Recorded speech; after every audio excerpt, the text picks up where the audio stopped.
Hello बच्चों। आज जो है हम 10th क्लास मैथमेटिक्स में जो है नया चैप्टर शुरू करने वाले हैं और चैप्टर का नाम है ट्रिग्नोमेट्री। अभी हमने जो है कुछ चैप्टर्स जो है खत्म किए हैं, जैसे एपी हमने कर लिया है, क्वाड्रेटिक इक्वेशन कर लिया है और भी एक दो चैप्टर कर लिए हैं और आज शुरुआत करते हैं ट्रिग्नोमेट्री से। तो आप एक बार मैं रिकॉल करा देता हूँ। 10th क्लास की बात हो रही है, मैथमेटिक्स पढ़ रहे हैं, सीबीएसई बोर्ड, एनसीईआरटी बुक और ट्रिग्नोमेट्री। हम इसे शुरू करते हैं और बहुत ही धीरे धीरे बहुत ही अच्छी तरह से समझाने वाला हूँ मैं। तो चलिए देखते हैं ट्रिग्नोमेट्री क्या है और मैं आपकी किस तरह से इसमें हेल्प कर पाऊंगा। तो सबसे पहले इसकी स्टार्टिंग देखेंगे, क्योंकि ट्रिग्नोमेट्री में फार्मूले होते हैं। हालांकि 10th क्लास में इतने फार्मूले नहीं है, 11 12 में फिर वो बहुत ज़्यादा फार्मूले आ जाते हैं। बाकी जितने भी हैं ट्रिग्नोमेट्री के लिए फार्मूले सीखने ही पड़ेंगे, बिना फार्मूले आपको ट्रिग्नोमेट्री नहीं आने वाली। तो शुरुआत की जाती है कैसे है और क्या है। मान लिया एक ट्राइंगल है और इसका हमने नाम लिख लिया है ABC। ऐसे ध्यान से सुनिए और समझिए, अभी बुक को देखने की कोई जरूरत नहीं है, पहले मैं जो समझा रहा हूँ उसे ध्यान से सुनिएगा। यहाँ पे बी पे हमने एक राइट एंगल बना लिया। राइट एंगल का मतलब 90 डिग्री का एंगल। तो ये आप जानते हैं कि जहाँ भी राइट एंगल होता है उसकी जो सामने वाली साइड होती है वो हाइपोटेनस होती है। तो ये मैंने लिख लिया H। तो ये जो AC है ये इस ट्रायंगल में क्या है, हाइपोटेनस है। उसके बाद रफली अगर हम देखें तो इसे हम परपेंडिकुलर मान सकते हैं और इसे मान सकते हैं बेस। रफली से मतलब नॉर्मली अगर मान लिया कोई भी एंगल आपको नहीं दिया जा रहा है तब, तो जो चीज ऊपर की तरफ खड़ी हुई है उसे आप परपेंडिकुलर मान लो, और जो नीचे पड़ी हुई है जिसे हम बेस बोलते इसलिए हैं बेस, तो इसे मुझे मान लिया जाएगा बेस। लेकिन अगर मान लिया वहां कोई एंगल से कंसिडर किया जा रहा है, एंगल से कैसे, जैसे मैं करके दिखाता हूँ। मान लिया हमने यहाँ पे निशान लगा लिया एंगल C, यानी कि मैं जो समझाने वाला हूँ आपको एंगल C के लिए समझाने वाला हूँ। तो जब मैं आपको एंगल C के लिए समझाऊंगा तो ध्यान ये रखना होता है कि जो एंगल है इसकी जो सामने वाली साइड है वो तो बन जाएगी बच्चों परपेंडिकुलर, दैट मीन्स AB। तो AB को मैंने लिख दिया है परपेंडिकुलर, और जो BC है ये बन जाएगा बेस। जो AC था वो मैं पहले बता चुका हूं कि वो क्या है, हाइपोटेनस है। ठीक, लेकिन अगर मैं एंगल A कंसीडर कर रहा हूं, ध्यान से सुनो बात, अगर एंगल A कंसीडर किया जाएगा तब एंगल A ये है, तो जो इसके सामने वाली साइड होगी ये बन जाएगा परपेंडिकुलर, दैट मीन्स जो BC है ये तो बन जाएगा परपेंडिकुलर, और जो AB है वो बन जाएगा बेस। इसलिए मैं भी थोड़ी देर पहले एक शब्द इस्तेमाल कर रहा था, मैं कह रहा था नॉर्मली। नॉर्मली तो हम इसे परपेंडिकुलर मानते हैं और इसे बेस मानते हैं, लेकिन हमेशा ऐसा नहीं होने वाला। ये डिपेंड करेगा कि आप एंगल कौन सा कंसीडर कर रहे हो।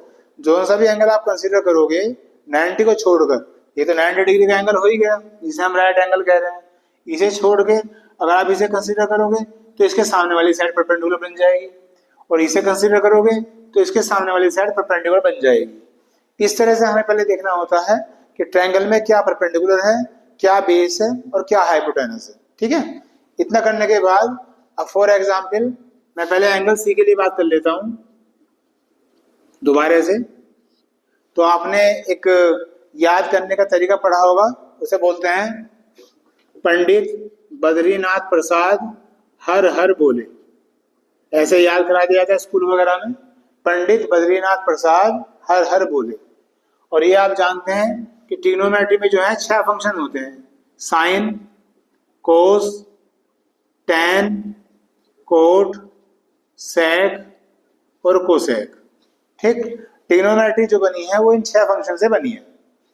अब अगर मान लिया मैं कंसीडर क्या कर रहा हूं, पहले एंगल C कंसीडर कर रहा हूं, तो मैं इसके आगे C लिख लेता हूं, sine C, cos C, tan C, cot C, sec C, cosec C।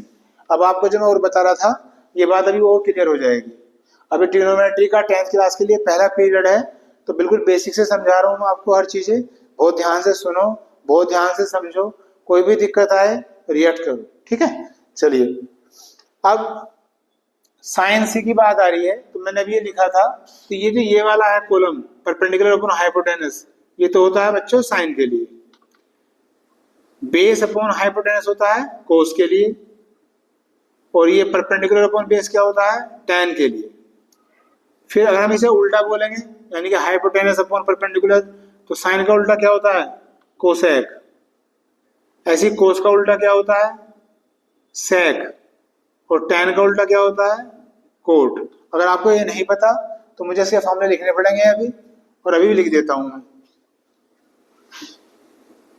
मैंने अभी कहा कि जो साइन थीटा है, थीटा लिख लो, साइन सी लिख लो, साइन ए लिख लो, तो ये कोसेक थीटा का उल्टा होता है, यानी कि 1 कोसेक थीटा। ये दोनों रेसिप्रोकल है, तो जब रेसिप्रोकल है तो कोसेक को भी आप ऐसे लिख सकते हो, कोसेक थीटा इक्वल टू क्या हो गया, 1 साइन थीटा हो गया। तो याद रखने वाली बात यह है कि साइन और कोसेक एक दूसरे के रेसिप्रोकल होते हैं। इसी तरह से tan जो रेसिप्रोकल होता है वो किसका होता है, कोट का। ये मैं बात अलग से लिख रहा हूं, अब ये चलेगा तो बीच में, क्योंकि मैंने समझाया था ना, तो रेसिप्रोकल समझा रहा हूं अभी आपको मैं। तो tan थीटा का रेसिप्रोकल क्या होता है, कोट थीटा।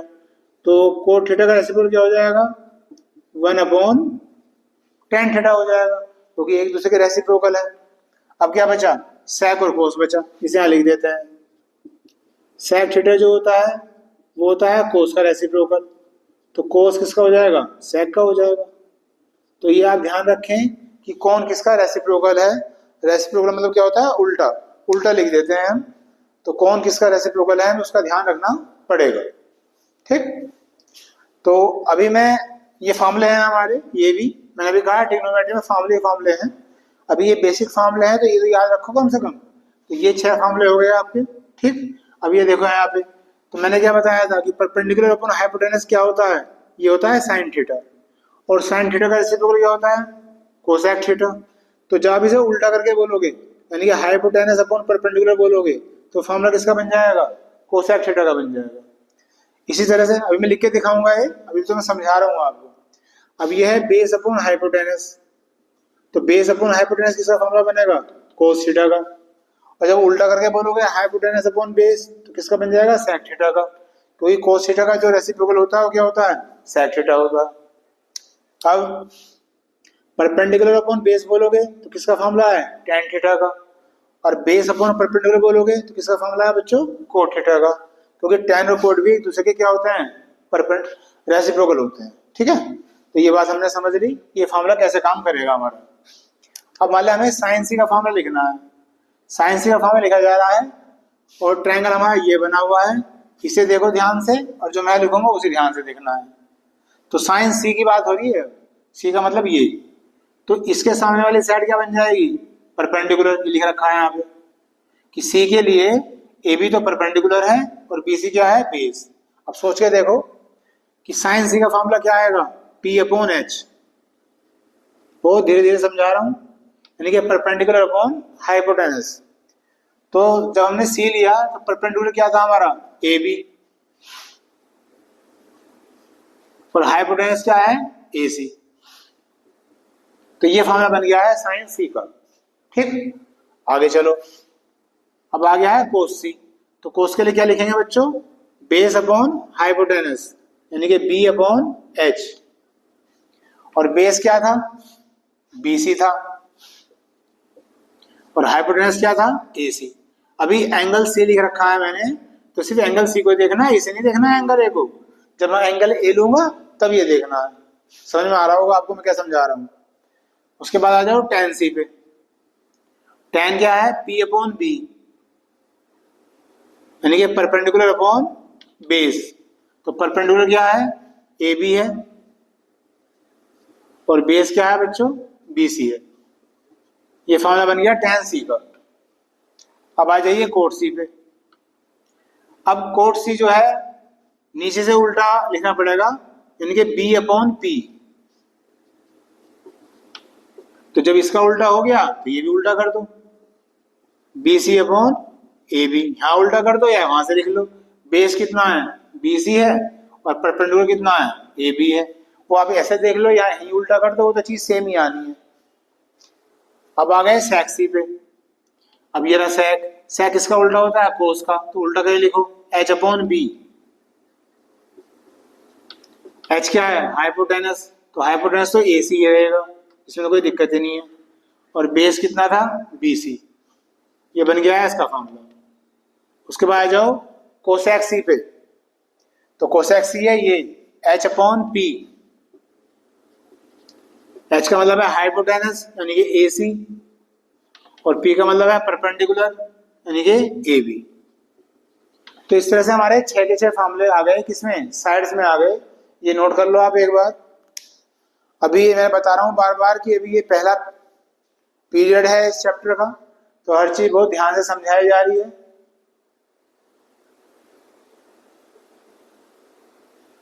फिर आगे ये चीजें बार बार तो लिखी नहीं जाएंगी जब क्वेश्चन शुरू होंगे, तो इन चीजों को अभी बहुत ध्यान से समझ लो और सुन लो, ताकि जब क्वेश्चन शुरू हो तो आपको कोई कंफ्यूजन ना हो या बार बार पीछे पलट के देखना ना पड़े।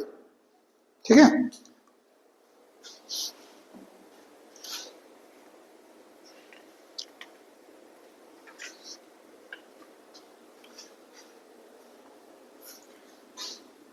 हो गया होगा। अभी फिलहाल मैं ये रब कर रहा हूं ये।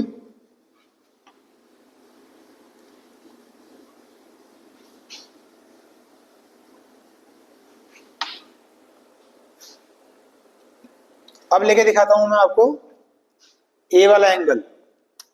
ये लिख लेते हैं पहले, sine A, cos A, tan A, cot A, sec A और कोसेक ए।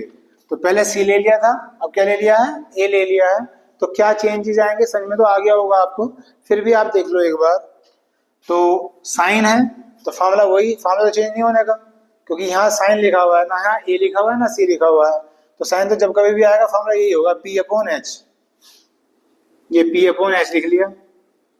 फिर कोस क्या हो जाएगा, बी अपॉन एच, पहले ऐसे लिख लेता हूं। फिर टैन क्या हो जाएगा, पी अपॉन बी। फिर कोट क्या हो जाएगा, इसका उल्टा, बी अपॉन पी।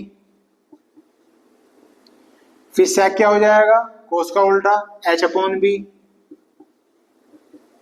फिर कोसेक क्या हो जाएगा, एच अपॉन पी। ठीक है। तो ये वाले फॉर्मूले तो ऐसे ही रहने सेम टू सेम, चाहे आप सी ले लो चाहे आप ए ले लो। देख लो, H upon B, H upon P, H upon B, B upon P, P upon B, B upon H, P upon H. तो यहाँ कोई चेंज नहीं आना, चेंज आना है साइड में। अब हम क्या ले रहे हैं, ए ले रहे हैं, तो ए के लिए हमने ए लिख रखा है। तो अब हमें सी नहीं लेना, क्या लेना है, ए वाला। तो हमें चाहिए परपेंडिकुलर। परपेंडिकुलर देखो कितना है, बी सी।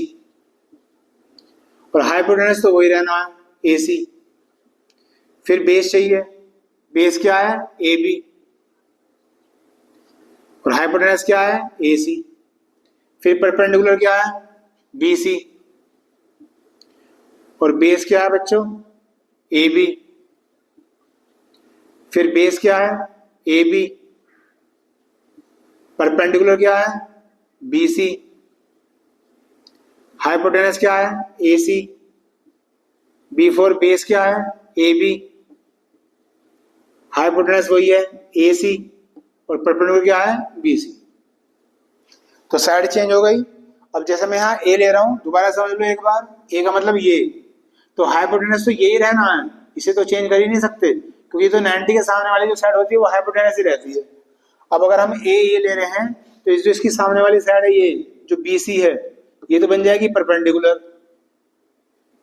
और जो तीसरी बच गई ए बी, ये बन जाएगा बेस। तो कुल मिला के जो मैंने समझाया, मैं ये कहना चाह रहा हूं कि 90 के सामने वाली साइड तो हमेशा हाइपोटेनस ही रहती है। जो एंगल आपको दिया हुआ है उसके सामने वाली साइड हमेशा बन जाएगी परपेंडिकुलर, और जो तीसरी बच गई वो बन जाएगी बेस। ठीक है, कॉपी करो, फिर आगे चलते हैं। ये स्टार्टिंग के फॉर्मूले आपको समझ में आ गए होंगे।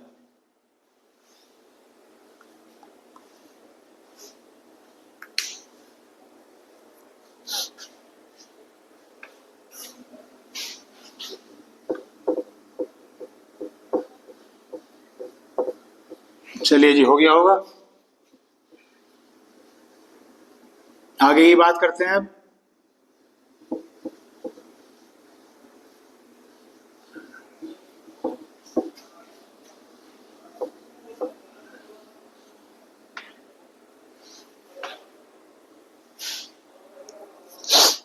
आगे कुछ फार्मूले आ रहे हैं। एक tan A का है, एक है cot A का, वो याद करिए। तो tan थीटा लिख रहा हूं मैं, tan थीटा होता है sin theta upon cos theta, यानी कि अगर हम sin को cos से डिवाइड कर देते हैं तो एक नया फॉर्मूला बन रहा है क्या, tan थीटा। तो इसी तरह से तो जो cot थीटा का फॉर्मूला बन जाएगा वो क्या बनेगा, वो बनेगा cos theta upon sin theta. क्यों बनेगा, क्योंकि अभी हम पढ़ के आए हैं थोड़ी देर पहले कि जो कोट होता है वो tan का रेसिप्रोकल होता है। तो अगर tan का फॉर्मूला sin अपॉन कोस है तो कोट किसका बन जाएगा, कोस अपॉन साइन, इनके साथ रेसिप्रोकल कर देंगे। ठीक है, तो ये दोनों फॉर्मूले दे रखे हैं आपकी बुक में। उसके बाद अगर हम आगे चलते हैं तो और कोई फॉर्मूला भी नहीं है। जैसे मैंने कहा था कि 10th में इतने सारे फॉर्मूले नहीं है, 11th 12th में फिर और ज्यादा फॉर्मूले आ जाते हैं। तो अभी जो स्टार्टिंग है आपकी 10th क्लास की वो इन्हीं फॉर्मूले से होने वाली है। अब एग्जाम्पल दे रखे हैं और उसके बाद एक्सरसाइज शुरू हो जाएगी।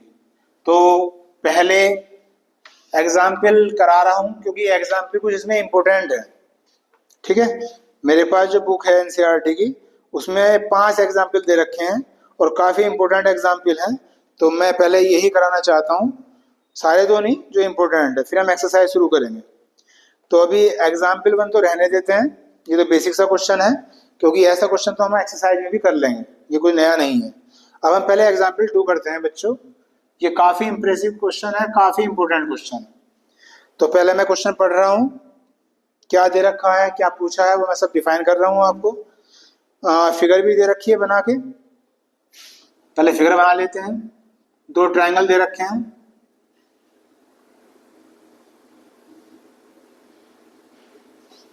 एक ट्रायंगल है ACB दे रखा है, ऐसे लिख के, ऐसे निशान बना हुआ है बी पे, और एक दे रखा है PRQ, यहाँ पे निशान बना हुआ है।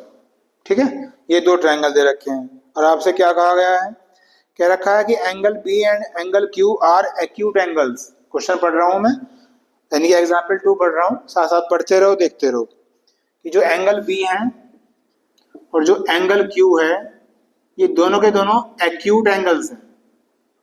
तो पहली बात तो यह है कि एक्यूट एंगल्स क्या होता है, पता ही होगा आपको। एक्यूट एंगल्स होते हैं जिनकी वैल्यू 90 डिग्री से कम होती है, यानी कि 90 डिग्री से छोटे हैं। तो दिख ही रहा है, ये रहा एंगल B और ये है एंगल Q, तो दोनों के दोनों 90 से कम ही तो होंगे। इतना ये एंगल जो बन रहा है ये, तो 90 तो सीधा होता है और 90 से फिर ज़्यादा होता है, ऐसे बन जाएगा इस तरह से। तो 90 से कम ही है, तो ये दे रखे हैं कि एक्यूट एंगल है। उसके बाद एक लाइन दे रखी है, वो है sine B is equal to sine Q, ये दे रखा है। और फिर कहा है कि प्रूव डैट, कि प्रूव क्या करना है, तो मैं लिख रहा हूँ टू प्रूव, क्या करना है, प्रूव करना है angle B is equal to angle Q। ये हमारा एग्जाम्पल 2 है जो मेरे हिसाब से काफ़ी इम्पोर्टेंट है, क्योंकि डिफरेंट है तो इम्पोर्टेंट तो हो गई। तो अब मैं इसे समझाने वाला हूँ, बहुत ध्यान से सुनिएगा और समझिएगा, क्योंकि इसमें एक आधी प्रॉपर्टी ज्योमेट्री की भी लगेगी। तो ये तो हमें प्रूव करना है, ये तो है बाद की बात। हमें गिवन क्या है, हमें गिवन है ये लाइन। तो यहाँ से हमारा क्वेश्चन स्टार्ट होने वाला है। तो मैं क्वेश्चन यहाँ से स्टार्ट कर रहा हूँ, ये लिख दिया है मैंने सोल्यूशन, और इस लाइन को हम दोबारा लिख लेते हैं, sine B is equal to sine Q। ये हमारे पास फिगर है। अभी थोड़ी देर पहले हमने अभी सारे फॉर्मूले पढ़े हैं, इनकी रेशो पढ़ी है, तो मैं दोबारा लिख लेता हूँ। पंडित बद्रीनाथ प्रसाद हर हर बोले, यहाँ साइन की बात हो रही है, तो ये है हमारा साइन P अपॉन H। तो मैंने यहाँ भी P अपॉन H लिख दिया और यहाँ भी मैंने P अपॉन H लिख दिया। अब यहाँ पे एंगल कितना है, B है, यानी कि ये वाला B। तो इसके सामने वाली जो साइड है वो क्या बन जाएगी बच्चों, परपेंडिकुलर बन जाएगी, यानी कि जो AC है ये क्या है, परपेंडिकुलर है इस क्वेश्चन में। और ये क्या है, बेस है। 90 यहाँ बन रहा है तो ये क्या हो जाएगा, हाइपोटेनस। तो मुझे अब किसकी जरूरत है, परपेंडिकुलर की। तो परपेंडिकुलर है आपका AC, तो ये मैंने लिख दिया है यहाँ पे AC। और अब क्या चाहिए, हाइपोटेनस चाहिए। तो हाइपोटेनस कितना है, AB। बेस की तो कोई जरूरत है नहीं। अब यहाँ आ जाइए, ये है साइन Q, यानी कि इस वाली फिगर पे। तो Q के सामने वाली साइड ये परपेंडिकुलर बन गई, ये फिर बेस बन गया और ये है हाइपोटेनस। तो मुझे परपेंडिकुलर चाहिए फिर, तो परपेंडिकुलर कितना है, ये है पी आर, और हाइपोटेनस कितना है, ये है पी क्यू। ठीक, ये मैंने ऐसे लिख लिया ए सी अपॉन ए बी, इस तरह से। ठीक, अब इससे आगे करने के लिए हम ये देखते हैं कि जब मैं ए सी अपॉन ए बी लिखता हूं तो मैं क्या करता हूं, मैथमेटिक्स से इन दोनों को मैं इंटरचेंज कर रहा हूं। देखो ये प्रूव करने वाला क्वेश्चन है और मैं पहले कह चुका हूं कि सिंपल क्वेश्चन नहीं है। सिंपल तो एग्जाम्पल 1 था, वो मैंने अभी लेफ्ट कर दिया है क्योंकि उसके जैसे क्वेश्चन तो बहुत सारे आएंगे, तो ये थोड़ा सा प्रॉब्लम करेगा जो बच्चे ज़्यादा अच्छे नहीं है मैथमेटिक्स में उनके लिए। बाकी मैं समझा रहा हूँ, ध्यान से सुनो। इन दोनों को हम मैथमेटिकली इंटरचेंज कर सकते हैं। क्यों कर रहे हैं अभी आगे पता चलेगा। तो ए सी ऐसे लिख लिया, तो यहां मैंने लिख लिया है पी आर और ए बी पहुंच गया ऊपर। अब ये हमारा ऐसे हो गया, यानी कि ये तो आ गई टर्म यहाँ पे और ये टर्म चली गई यहाँ पे, इस तरह से आ गया। अब अगर मैं इसे देखता हूँ फिगर में तो क्या देखता हूँ, ए सी तो है ये साइड देखो परपेंडिकुलर, और पी आर है ये वाला परपेंडिकुलर, यानी कि दोनों परपेंडिकुलर हो गए हैं एक साइड। ऐसे ही जो ए बी है ये हाइपोटेनस है और पी क्यू ये भी हाइपोटेनस है, तो दोनों हाइपोटेनस हो गए दूसरी साइड। ऐसा हमने इसलिए करा। अब इससे आगे करने के लिए क्या करें, ये रेशो है, एक चैप्टर पढ़ा होगा आपने 9th 8th 10th में जब भी पढ़ा होगा, रेशो एंड प्रपोजन। तो इस तरह से जो नंबर लिखे होते हैं उसे क्या कहते हैं, रेशो कहते हैं। तो जब कभी ऐसे रेशो आती है तो कोई कांस्टेंट मान लेते हैं इनके बराबर में, तो मैंने के क्या मान लिया है, कांस्टेंट मान लिया। अब मैं इसे इक्वेशन फर्स्ट मान के यहीं छोड़ रहा हूं। ठीक है, अब क्या होने वाला है कि मैं बता रहा हूं ना, प्रूव करने वाला क्वेश्चन है, तो मुझे स्टेप लेने पड़ेंगे, प्रूव करना पड़ेगा। फिर जब वो प्रूव हो जाएगा तब आपकी समझ में पूरी बात आएगी कि हम ऐसा क्यों कर रहे थे, इसका रीजन क्या था। अब हम देख रहे हैं कि हमने दो साइड ले ली बच्चों। ये कौन सी साइड थी, परपेंडिकुलर वाली, और ये कौन सी थी, हाइपोटेनस वाली। तीसरी साइड बच रही है, कौन सी, बेस वाली। तो बेस वाली साइड लेके चलते हैं, यानी कि B C upon Q R, B C upon Q R, ये भी बेस है और ये भी बेस। ठीक है, ये मैं अपने पास से लेके चल रहा हूं अभी। चलिए, अब मुझे बी सी की और क्यू आर की पहले वैल्यू निकालनी है। वो कैसे निकलेगी वो मैं निकाल के दिखा रहा हूं यहाँ पे। इसके लिए हम लगाएंगे पाइथागोरस थ्योरम। तो पाइथागोरस थ्योरम कहाँ लगती है, जब 90 डिग्री का एंगल बनता है, आप जानते हैं। और क्या होती है वो होती है हाइपोटेनस का square is equal to perpendicular square plus base का स्क्वायर। तो पहले इस ट्रायंगल के लिए बात कर रहे हैं, तो हाइपोटेनस कितना है, ये है ए बी का स्क्वायर, परपेंडिकुलर है ए सी का स्क्वायर, और बेस है बी सी का स्क्वायर। तो मुझे बी सी की वैल्यू निकालनी है, तो यहां से बी सी की वैल्यू निकालो, तो ए बी स्क्वायर ये इधर आके क्या हो जाएगा, माइनस हो जाएगा, और ये बी सी का स्क्वायर है क्या ऐसे, मतलब ये इधर आ गया, माइनस हो गया यहाँ पे आ गया। उसके बाद जब यहाँ से आप अंडर स्क्वायर को हटाओगे तो इस पे क्या चढ़ जाएगा, under root A B square minus A C square. इस तरह से हमने बच्चों बी सी की वैल्यू निकाल ली। ये बी सी की वैल्यू जो आई है इसे यहाँ बी सी की जगह पुट कर दीजिए, अंडर रूट ए बी का स्क्वायर माइनस ए सी का स्क्वायर। ये बी सी की वैल्यू हमने रख दी। ठीक, अब कहाँ आ गए, क्यू आर पे आ गए। क्यू आर की वैल्यू हमें चाहिए, तो इसी तरीके से क्यू आर की वैल्यू यहां से निकलेगी बिल्कुल सेम तरीके से। तो मैं इसे डार्ट लिख रहा हूं। डार्ट कैसे लिख सकता हूं, देखिए पहले से देखो, जब मुझे बी सी निकालना था तो मैंने यहाँ बी सी लिख लिया था। अब मुझे क्यू आर निकालना तो मैंने क्यू आर लिख लिया। फिर इजिकल टू निशान लगाओ और अंडर रूट यहाँ आया तो यहाँ भी अंडर रूट ही आएगा। अब पहले यहाँ ए बी स्क्वायर लिखा हुआ है, ए बी क्या है बच्चों, हाइपोटेनस, तो यहाँ हाइपोटेनस क्या है, पी क्यू है, तो मैं यहाँ क्या लिख दूंगा, पी क्यू का स्क्वायर। और इसमें से क्या माइनस हो रहा है, ए सी, ए सी क्या था, परपेंडिकुलर, और यहाँ परपेंडिकुलर क्या है, पी आर। ऐसे मैंने डार्ट लिख दिया। ऐसे चाहे तो आप ऐसे करना चाहते हो ऐसे कर लो, उससे कोई दिक्कत नहीं है। ये आ गई है क्यू आर की वैल्यू, इसे यहाँ रख दो। तो अंडर रूट ये हो गया है पी क्यू का स्क्वायर माइनस पी आर का स्क्वायर। ये आपका यहां तक आ गया। ठीक, अब क्या करें, अब इसका यूज होगा, जब मैंने फर्स्ट इक्वेशन मान रखी है अब मैं रब कर रहा हूँ, या रब ना करके यहाँ दिखा देता हूँ, आप कॉपी कर लो इतना आराम से। अब क्या करेंगे इसमें बच्चों,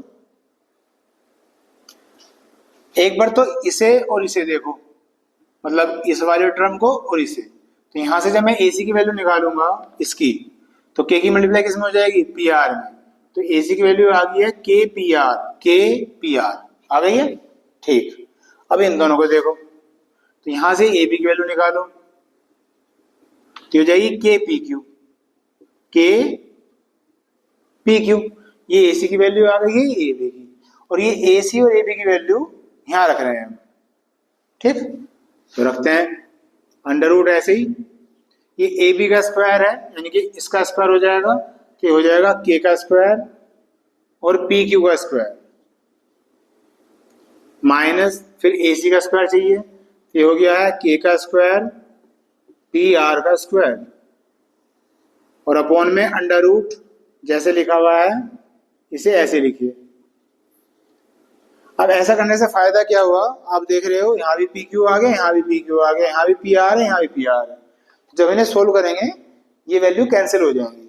पहले से यहाँ तक आप कॉपी कर लो, अभी भी अगर समझ में ना आ रहा हो, क्योंकि थ्योरम है भाई, जो प्रूव किया जाता है क्वेश्चन तो होता नहीं, थ्योरम होती है। तो जब इसका रिजल्ट आएगा आपको बहुत अच्छी तरह से समझ में आ जाएगा।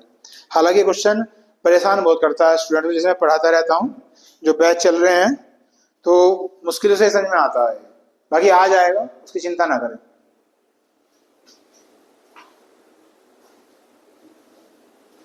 कॉपी कर लो इसे आप।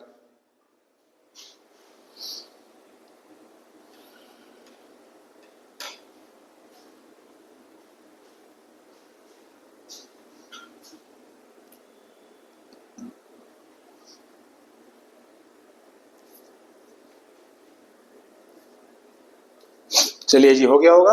मैं ये वाला पार्ट मिटो रहा हूँ थोड़ा, तो यहाँ लिखना है मुझे, सारा तो नहीं मिटाऊंगा अभी मैं, क्योंकि थोड़ा सा रह रहा है बस। अब इसके आगे का पार्ट मैं कर रहा हूँ यहाँ पे, है ना, इस लाइन से नीचे नीचे, इससे आगे। अब क्या करेंगे, यहां से आप K स्क्वायर यहाँ भी आ रहा है, यहाँ भी आ रहा है, तो K स्क्वायर कॉमन ले लो। जब K स्क्वायर कॉमन लोगे और इसे अंडर रूट से बाहर निकालोगे, तो बाहर जाके हो जाएगा K। अब अंदर क्या बचा, ये बच गया है PQ का स्क्वायर माइनस PR का स्क्वायर अपॉन, ये क्या बच गया है, PQ का स्क्वायर माइनस PR का स्क्वायर, ये बच गया। अब ये देख रहे हो दोनों सेम हो गए हैं, ये पूरा पूरा टर्म इससे कट गई, और क्या बच गया बच्चों, K बच गया। ठीक है, अब ये दोनों टर्म भी K के बराबर थी, और ये टर्म भी किसके बराबर आ गई, K के। इसका मतलब मैं इन तीनों को बराबर लिख सकता हूँ। तो इससे आगे जो नेक्स्ट स्टेप लिखेंगे, क्या लिखेंगे, AC upon PR is equal to AB upon PQ और is equal to BC upon QR। ये हमारे तीनों हो गए हैं बराबर। अब मैंने शुरू में कहा था कि इसमें थोड़ी सी ज्योमेट्री लगनी है, उसका टाइम आ चुका है। आप देख रहे हैं कि दो ट्रायंगल थे हमारे पास, और इनकी जो कोरस्पॉन्डिंग साइड है वो बराबर है, जैसे AC upon PR AC upon PR, AB upon PQ AB upon PQ, ये तो होती है ना कोरस्पॉन्डिंग, और BC upon QR BC upon QR है बराबर। तो ये प्रॉपर्टी जब आ जाए तब दोनों ट्रायंगल सिमिलर हो जाते हैं। अगर दोनों ट्रायंगल की तीनों साइड कोरस्पॉन्डिंग साइड इक्वल हो तो दोनों ट्रायंगल क्या हो जाते हैं बच्चों, सिमिलर। तो इसका मतलब ये हो गया कि ट्रायंगल ABC सिमिलर हो गया है ट्रायंगल PQR के, ये निशान है सिमिलर का। ठीक है, अच्छा जी, अब ये आ गए हैं सिमिलर। तो हम सिमिलर क्यों दिखा रहे हैं, क्योंकि अगर दो ट्रायंगल सिमिलर होते हैं तो उनके कोरस्पॉन्डिंग एंगल भी बराबर होते हैं, उनके कोरस्पॉन्डिंग एंगल भी बराबर होते हैं। मतलब ये वाला एंगल इसके बराबर होगा, ये वाला एंगल इसके बराबर होगा, और ये वाला एंगल इसके बराबर होगा। तो मुझे तीनों तो बराबर दिखाने नहीं, मुझे तो सिर्फ B और Q बराबर दिखाने थे। तो मैं लिख सकता हूँ angle B is equal to angle Q, और ये हमारा प्रूव हो चुका है, ये हमारा आंसर आ चुका है, यही हमें प्रूव करना था। यहाँ लिख सकते हैं हैंस प्रूव्ड। ठीक है, उम्मीद करता हूं कि आपको बहुत अच्छी तरह से समझ में आया होगा। बाकी फटाफट आप इसे कॉपी करो, फिर हम आगे चलते हैं। इतना मुश्किल सब्जेक्ट कह रहा हूँ, इतना मुश्किल चैप्टर नहीं है ये, लेकिन ये क्वेश्चन थोड़ा सा ज्यादा लेंथी दे रखा है, इसलिए ज्यादा टाइम लगा। ठीक है, कॉपी कर लो फटाफट।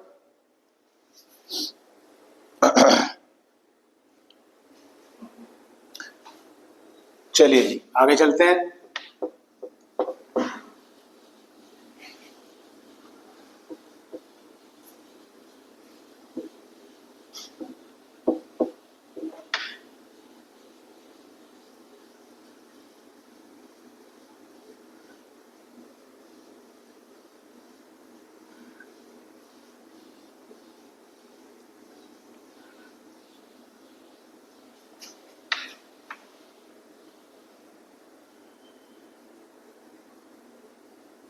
चलिए इसे भी कर देता हूँ और हम दोबारा लिख लेंगे।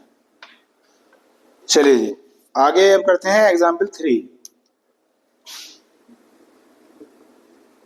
एग्जाम्पल 3 में क्या दिया हुआ है, फिगर दे रखी है एक।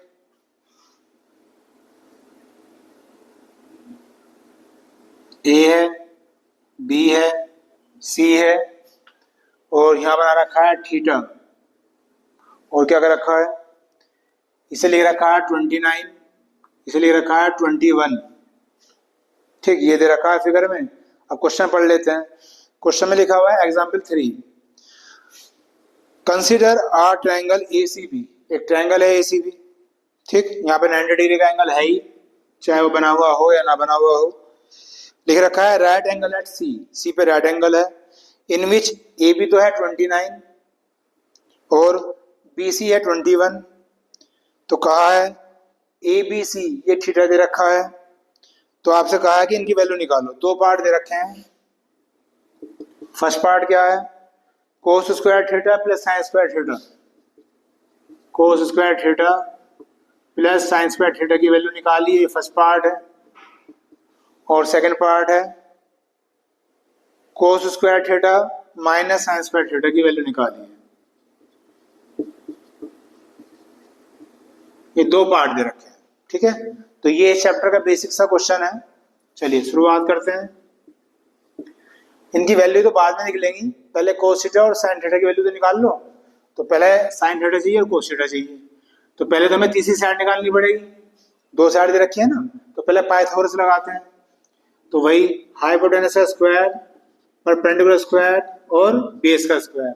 ये थीटा दे रखा है, तो थीटा के सामने वाली साइड ये तो हो जाएगी परपेंडिकुलर, और ये क्या बन गई बेस, और ये क्या है हाइपोटेनस इस क्वेश्चन के लिए। ठीक है, ये बेस हो गया आपका, है ना, B4 बेस। तो हाइपोटेनस कितना है 29 है, 29 का स्क्वायर, परपेंडिकुलर निकालना है, और बेस कितना है 21। उसके बाद 29 का स्क्वायर, ये इधर आया क्या हो गया माइनस हो गया। उसके बाद चाहे तो आप इसी मल्टीप्लाई कर लो या फॉर्मूला लगा दो, ए स्क्वायर माइनस बी स्क्वायर का फॉर्मूला पड़ा होगा, ए माइनस बी ऐसा कर लो चाहे, और ए प्लस बी, इसमें से जब इसे माइनस करोगे 8 आ गया, और इसमें जब इसे जोड़ोगे आ गया 15। ठीक, अब इसकी मल्टीप्लाई इसमें कर दो, ये आ गया 400। तो जब यहां से स्क्वायर हटाओगे इस पर अंडर रूट चढ़ जाएगा, और 400 का अंडर रूट कितना होता है 20। तो इस तरह से P की वैल्यू 20 आ गई है, परपेंडिकुलर की वैल्यू ये क्या आ गई है 20। सबसे पहला काम तो ये था कि हमने तीनों वैल्यू निकाल ली, दो तो हमें दे रखी थी, तीसरी हमने निकाल ली। अब हमें इनकी वैल्यू निकालने के लिए तो साइन चाहिए और एक कोस चाहिए, तो अब पहले साइन थीटा की वैल्यू निकालते हैं। तो वही फार्मूला, पंडित बद्रीनाथ प्रसाद हर हर बोले। तो साइन चाहिए मुझे, तो P अपॉन H,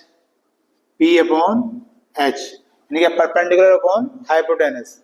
तो परपेंडिकुलर कितना है 20 और हाइपोटेनस कितना है 29, ये निकल गया है साइन थीटा। और क्या चाहिए कोस थीटा चाहिए, तो कोस थीटा क्या हो जाएगा B अपॉन H। ये मैं सब समझा चुका हूँ आपको स्टार्टिंग वगैरह। तो बेस कितना है 21 है, और हाइपोटेनस कितना है 29। सारे थोड़ी निकालने हैं, जिसकी जरूरत है उसी तो निकालना है। तो साइन चाहिए और कोस चाहिए। अब बस फर्स्ट पार्ट में आ जाओ। फर्स्ट पार्ट क्या था, cos square theta plus sine square theta की वैल्यू चाहिए। तो कोस थीटा कितना था आपका, यह है 21/29 का स्क्वायर, और साइन थीटा कितना है 20/29 का स्क्वायर। ठीक, एलसीएम ले लो, क्या आ गया 29 का स्क्वायर, तो ऊपर क्या आ जाएगा 21 का स्क्वायर प्लस 20 का स्क्वायर। तो 21 का स्क्वायर कितना होता है 441, और 20 का स्क्वायर कितना होता है 400, और 29 का स्क्वायर कितना होता है 841 होता है। करके देख लेते हैं, होता तो यही है।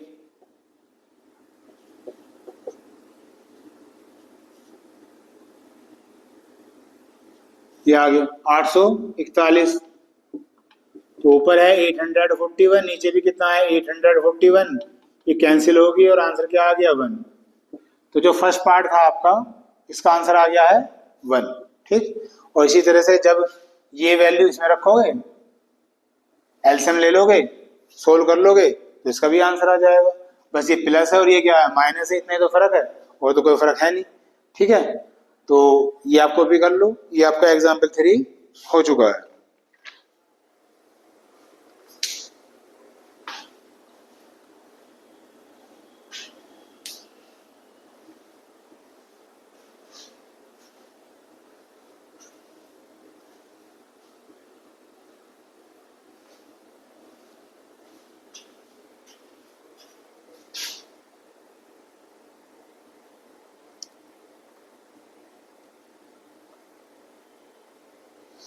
चलिए जी आगे देखते हैं।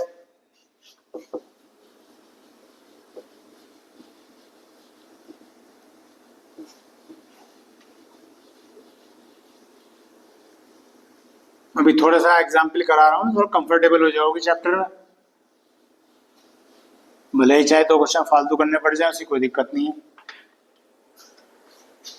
एग्जाम्पल 4 देखते हैं।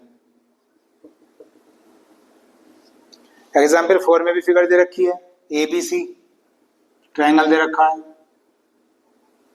ये A है, ये B है, ये C है, ये 90 का एंगल बना रखा है। क्या कहा है, in a right angle triangle, right angle at B if tan A is equal to 1, ये दे रखा है लिख के, tan A is equal to 1। फिर कहा है कि वेरीफाई करिए 2 sin A cos A is equal to 1। एक तरह से प्रूव करने वाले क्वेश्चन हो गया कि ये जो लाइन है ये तो गिवन है, ये तो दे रखी है, और ये प्रूव करना लिख लो या वेरीफाई करना लिख लो। वेरीफाई लिख रहा है तो इसमें 2 लिख देते हैं, टू वेरीफाई। ये हमारा क्वेश्चन है। तो जो हमें गिवन है ना, हिंट वहां से मिलेगा हमें। तो मैं अब यहाँ से इसका सोल्यूशन स्टार्ट कर रहा हूँ। ये लिख दिया मैंने सोल्यूशन, तो इसे लिख लेते हैं tan A is equal to 1। आपकी बुक में तो एक लेंथी मेथड दे रखा है, के वगैरह मान रखा है, इसे छोड़ दीजिए, जो मैं बता रहा हूँ उसे देखिए। तो tan इज इक्वल टू 1 दे रखा है। अच्छा, 1 के नीचे हम 1 मान सकते हैं फ्रैक्शन बनाने के लिए। अब यहाँ आ जाओ, tan A का फॉर्मूला क्या होता है P/B होता है, यानी कि ये P/B लिख दिया। इसका मतलब जो P है वो भी 1 है और जो B है वो भी 1 है, परपेंडिकुलर भी 1 है और बेस भी 1 है। ठीक, अब यहाँ देखो A की बात हो रही है, तो यानी कि इसकी बात हो रही है, तो जो A के सामने वाली साइड होगी ये बन जाएगी परपेंडिकुलर P, और ये क्या बन गई बेस, और ये तो हाइपोटेनस रहने ही रहना है। अब इस क्वेश्चन में आ गया कि P भी 1 है और जो B है वो भी 1 है, तो 2 साइड तो पता चल गई हमें। अब पाइथागोरस लगा के पहले तीसरी साइड निकाल लो, पहले तीनों साइड तो निकालनी पड़ेंगी। फॉर्मूला लगा दो, हाइपोटेनस का square perpendicular square plus base का स्क्वायर। तो हाइपोटेनस तो निकालना है, परपेंडिकुलर भी 1 था और बेस भी 1 था, तो 1 और 1 2। जब यहाँ से स्क्वायर हटाओगे इस पर क्या चल जाएगा अंडर रूट। तो हाइपोटेनस की वैल्यू आ गई बच्चों कितनी √2। अब हमें ये वेरीफाई करना था, तो इसकी लेफ्ट हैंड साइड ले लो, ये LHS। लेफ्ट हैंड साइड क्या है 2 sin A cos A, रखिए वैल्यू 2 ऐसे ही। अब sin A चाहिए हमें, तो sin A का फॉर्मूला क्या है P/H। अब को से चाहिए, ये क्या है B/H। ठीक, बहुत ही धीरे धीरे पढ़ाया जा रहा है, बहुत ही आराम से। अब बस वैल्यू रख दो। परपेंडिकुलर चाहिए, परपेंडिकुलर कहाँ है, ये रहा 1। हाइपोटेनस कहाँ है, ये रहा √2। बेस कितना है, 1 है। हाइपोटेनस कितना है, √2। चलिए आगे, तो 2 1 जा 2, 2 1 जा 2 आ गया ऊपर तो। और जब √2 की मल्टीप्लाई √2 में करोगे क्या हो जाएगा, 2 हो जाएगा। कैसे हो जाएगा, क्योंकि √2 की मल्टीप्लाई जब √2 में करते हैं तो √2 का क्या हो जाता है, स्क्वायर। इस स्क्वायर से √रूट कैंसिल हो जाता है और सिर्फ नंबर बच जाता है। 2 से 2 कट गया, क्या आ गया, 1 आ गया। और 1 हमारी क्या है, राइट हैंड साइड, तो वेरीफाई हो गया। लिख दीजिए क्या, हैंस वेरीफाइड। अगर प्रूव करने के लिए पूछे तो हैंस प्रूव लिख दिया करो, वेरीफाई करने के लिए कहे तो हैंस वेरीफाइड लिख दिया करो, काम तो एक ही है। तो ये था आपका एग्जाम्पल 4। ठीक, करिए इसे।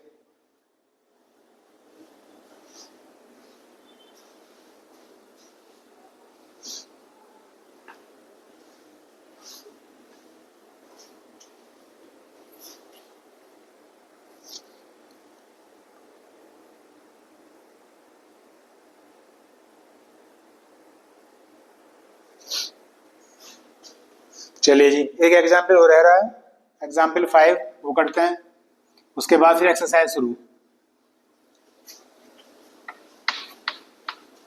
पहला एग्जाम्पल बेसिक से ही था, मैंने छोड़ दिया, बाकी सारे एग्जाम्पल करा दूंगा मैं आपको। थोड़े से मुश्किल से थे या थोड़े से डिफरेंट थे। एग्जाम्पल 5 में क्या है देखिए, इसमें भी एक फिगर दे रखी है।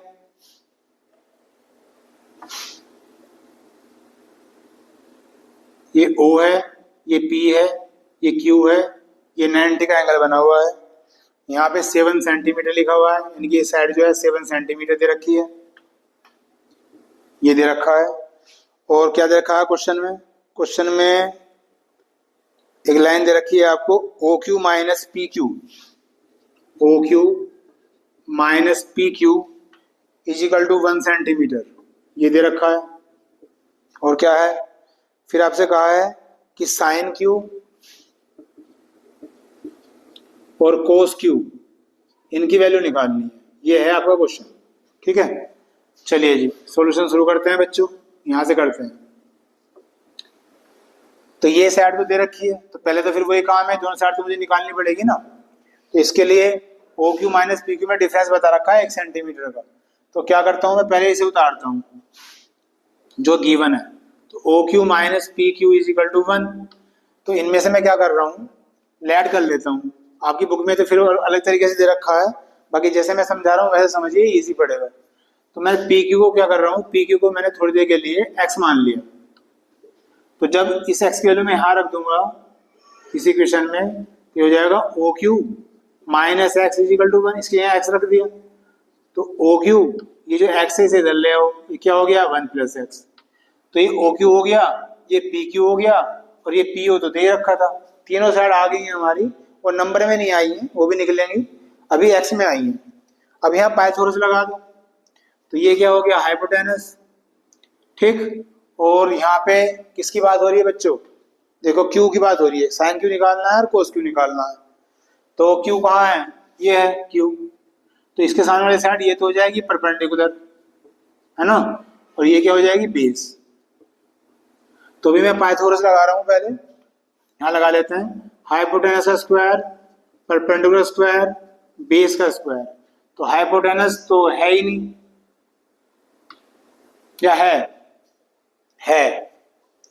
हाइपोटेनस देखो क्या था, ये था आपका OQ, क्या था OQ, और OQ की वैल्यू क्या आ गई है 1 प्लस एक्स। तो यहाँ मैंने लिख दिया है 1 प्लस एक्स लिख दिया है।